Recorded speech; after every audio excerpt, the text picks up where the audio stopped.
Yun, guys, good morning. Ito yung kalsada na hindi nagsasawa ang mga bike.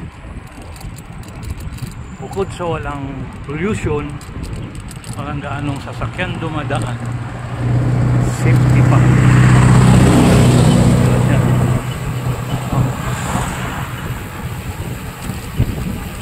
Ilan-ilan lang mga four wheel ang dumadaan dito, kaya medyo masarap mag-bike. Habang yan, safety, hindi mausok, at wala masyadong sasakyan. Ulit-ulit. Yung Nova, yung subdivision na yan dyan, napakahabang subdivision yan. Sa kabila naman yan ay mga kabundukan.